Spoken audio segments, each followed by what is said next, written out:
Right, hopefully we're recording.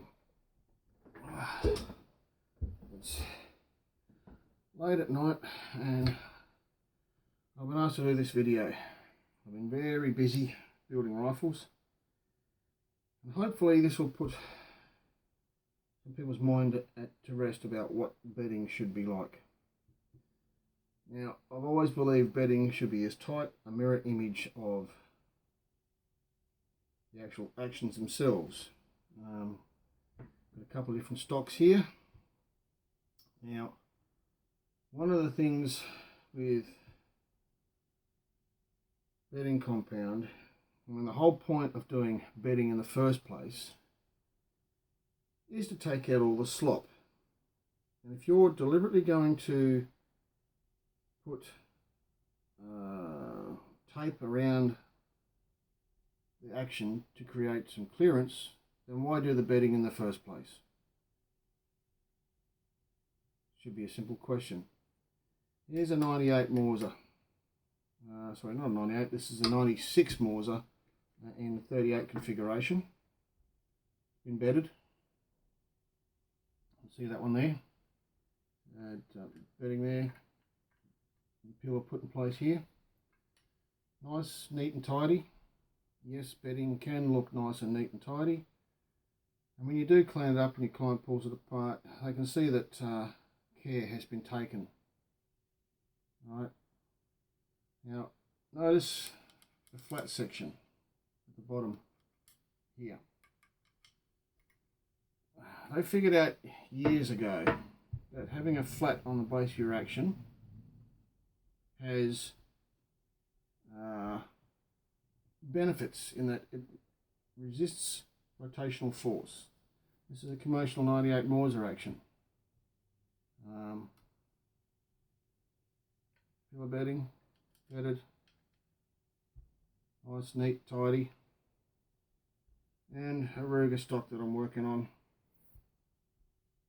Again, nice, neat and tidy, flat section again.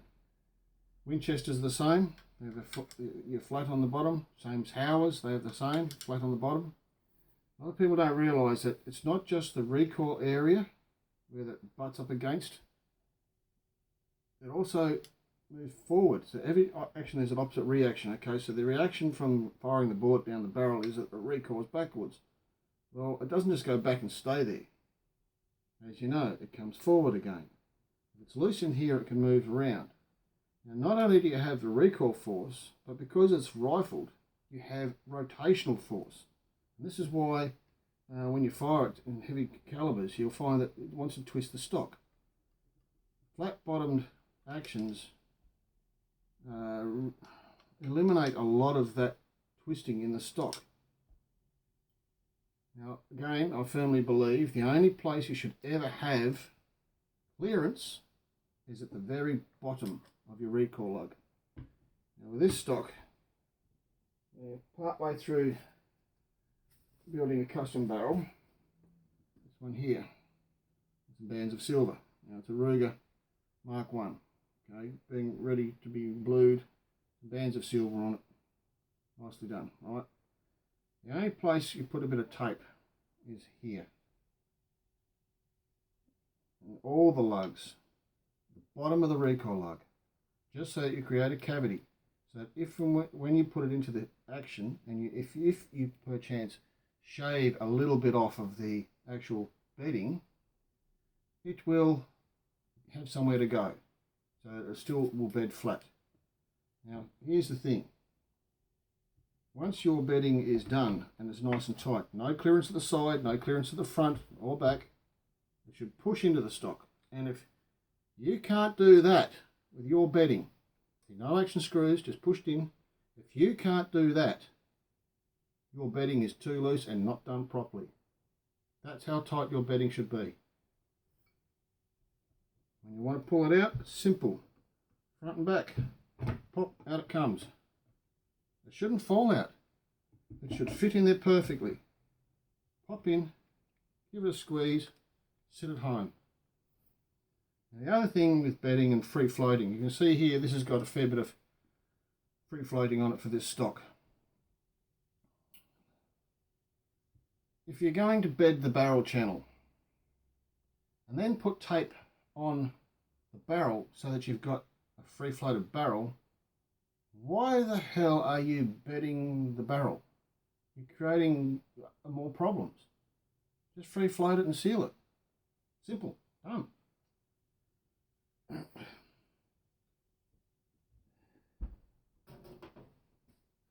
Ruger VT action. Similar. They've got a little bit more work involved because they've got 3 pins, 3 bolts. So stainless steel, stainless steel, stainless steel. I prefer to use stainless steel. Doesn't rust, doesn't corrode. Well, generally it doesn't. Nowhere near like blued steel anyway.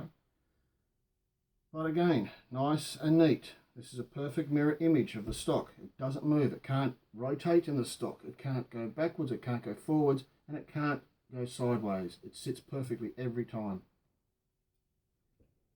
Round bottom stocks are a big problem. Like your Remingtons, Remington Clones, Savages, even the old Australian Omark.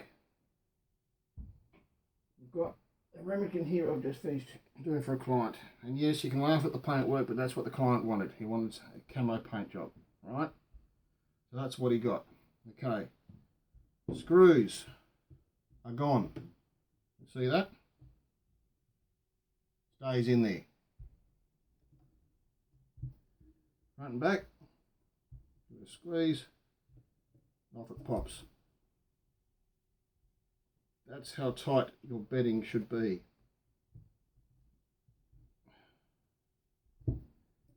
Clearance at the bottom. With this we'll put a match grade barrel on it. Stainless steel 5 groove 307 barrel. It's in 308 Winchester. He's got a Hogue full aluminium stock, but he wanted it floated and he wanted it bedded still. Why? Well, the aluminum blocks are good, but they still float and wobble side to side. Now, I've had these things come to me in bigger calibers and in 308s with bent recoil lugs, because the standard recoil lug, 1, isn't sufficient, and 2, bent action screws. Why? Because the action screw was the only thing stopping it from its rotational twisting as it was firing. No clearance on the side. It's a perfect fit in the side. It stops that rotational force. It stops it moving in the stock. It's a mirror image of it. It's one with the stock. The only thing the action screw should ever do is hold the 2 pieces together. That's it. Not stop it from twisting, not stop it from recoiling, just hold them together. Other problem is too, when you've got these kind of things with loose bedding, I've had Remingtons come to me with these pins slogged out in the triggers. Why? Because there was no bedding on the side of these lugs at all. 0 bedding on the side of the lugs, only on the back. And it was twisting in the stock with enough force that the trigger group was actually hitting the side of the stock and forcing this trigger to go one way and actually bending the side of the housing. Now, with this particular stock, we didn't need to bed the rear. It sat nice and square on the back, being a full aluminum block. And in the front, we just did that bottom area, cleaned up the surface, cut some away so that we had some material thickness, and then away it went. And again, putting it back together, it's as simple as lining it up. 2 hands here.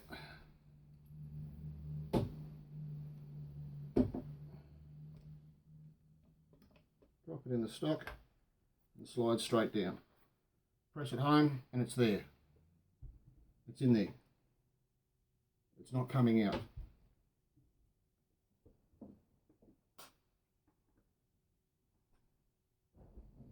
Now, good old Omark. This stock was a very low grade laminated stock. Now, anybody who's worked on Omarks know that the bolts lock directly into the barrel. The locking lugs lock directly into the barrels in them. but the actions themselves are very soft. Have a decent sized recoil lug on them, purely because the first action screw actually goes into the front of there. It's a custom plate I made up and fitted there. These benefit from having the full length of it bedded. Because they're so soft, they tend to move a bit. Again, it's down in there. You can see here, nice and neat all the way through. Both these edges, all along here and along here. It's a nice neat fit, but we've got a nice big floated area. It is what it is. Still waiting on the pad and the cheek piece to turn up. But again, bedding's in there. Bolt down. Not coming out of there. But if I want to get it out, push down in the back, out it comes. A mirror image right through to the back. Bushing and a bushing. It's not going to go anywhere. It sits perfectly down to that lot there. See that? That's how your bedding should be. Action screws are there to hold the two pieces together. You think, oh well, why with V-blocks and all that sort of thing? Well, it's ease of manufacturing. You look at V-block setups, and it doesn't matter how thick, what the diameter of your action is, or whether it be 30mm or 35mm or 36mm, it's still going to center into the V-block, and that's what the V-block's there for. They center in the V-block, but they're not the best bedding. Many of MDT stocks, aluminum bedding, I've bedded, and they've all improved after having this style of bedding done. Because again, take the screws out and everything wants to fall apart. Whereas with this setup, you don't. The screws only hold it in together. And yes, it can look neat and tidy and nice and shiny, as well as be effective. Again, when you want to put it back together. And again, only clearance is at the bottom of the lug. That is all. No side clearance, no bottom clearance in front of it. And drop it in and press it in. And there it is. It's in there. Done. How tight? That tight. That's how it should be. So I hope you guys can understand this, that round action receivers suffer more from having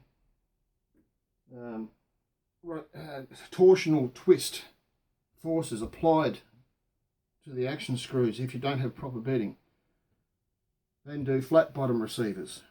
But still, the same rings true. The better the bedding, the tighter the bedding, the less it's going to move under recoil, the less your shift is going to move between your stock and this, and your barreled action. The better the accuracy is going to be.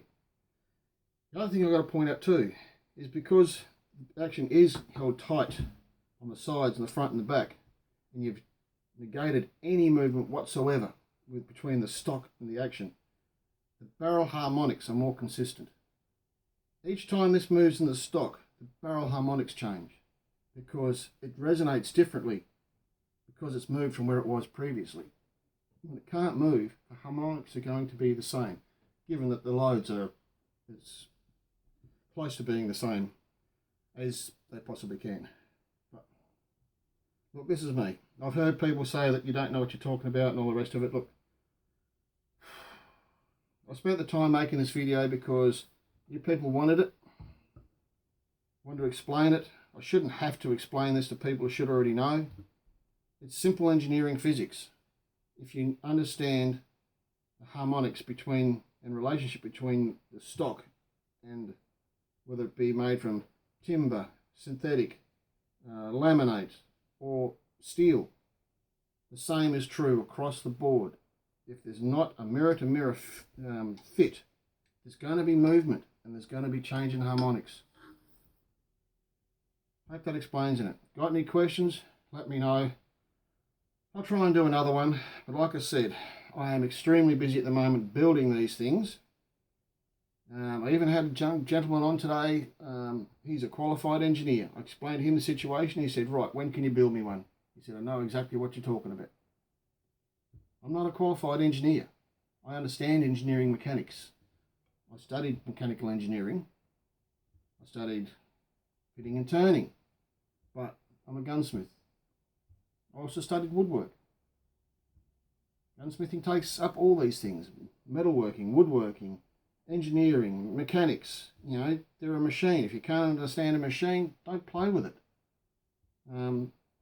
Yeah, look, I don't know, guys. I could ramble on for ages, but look, I think that's enough. If you've got any more questions or anything else that you'd like me to try and do a video on, if I can find the time for you, I will. But like I said, at the moment, I'm flat out building rifles at the moment, so you know, my work speaks for myself. I don't advertise. People just ring me up.